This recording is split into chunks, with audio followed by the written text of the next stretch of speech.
candidate for a knee replacement has osteoarthritis, where the cartilage in the knee has worn away.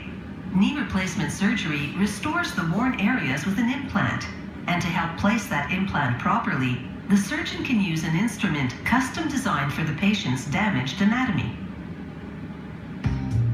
A successful knee replacement depends on its alignment with the femur and tibia, the upper and lower leg bones that connect at the knee. That's a challenge, because knee implants are standard, while every patient's bones are unique. So, starting with an MRI scan of the patient's knee, this medical device company produces custom-made surgical templates.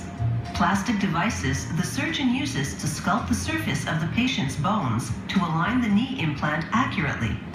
The surgeon no longer has to visually calculate the bone cuts on the spot in the operating room, which takes more time and is more invasive.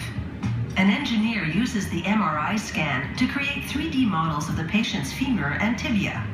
The patient's cartilage has worn out in between these bones, causing painful rubbing that erodes the bone surface. The implant effectively replaces the damaged bone and cartilage. Once each bone model is ready, another engineer applies a 3D model of the correct size implant.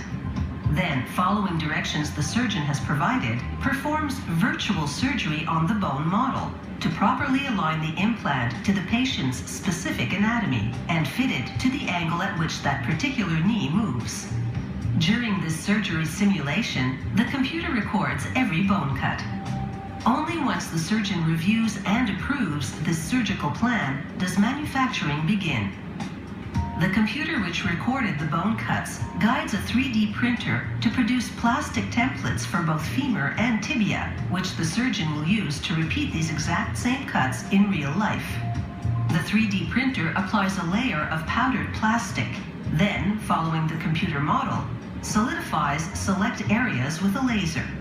This process keeps repeating, building up the shape of these surgical templates layer by layer. One printer run produces personalized templates for up to 50 patients at a time. So the laser inscribes the patient's name and identification code on each part. Once the printing's done, it's just a matter of breaking up the unsolidified powdered plastic.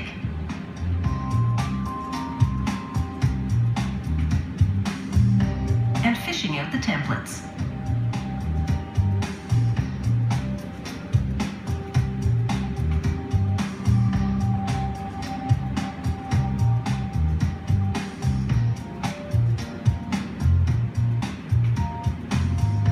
They brush off the bulk of the remaining powder. The posts on the bottom are the points at which pins affix the template to the bone during surgery. Next, the templates go into a tumbler containing plastic balls and air jets.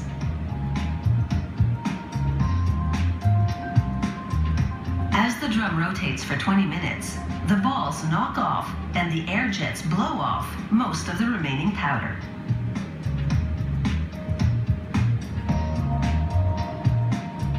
The templates exit the tumbler 90% clean. They go through 2 wash cycles to remove the last remnants of powder. Before packaging, they'll be sterilized.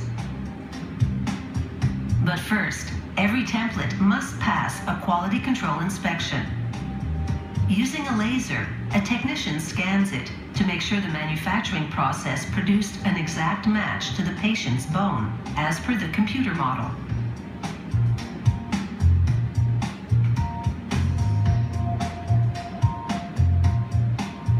This model shows how the femur and tibia form the knee joint, and how the surgeon secures the customized template onto each of these bones. Thanks to these devices, the surgeon doesn't have to figure out the bone cuts on the fly in the operating room. They're all pre-calculated by the computer model. This method eliminates several steps required in standard surgery. Therefore, the operation takes less time and requires half as many instruments to set up and clean up. And because the surgeon no longer has to drill a hole in the bone to check the knee implant's alignment, the patient experiences less pain and bleeding, which means less likelihood of developing complications such as blood clots.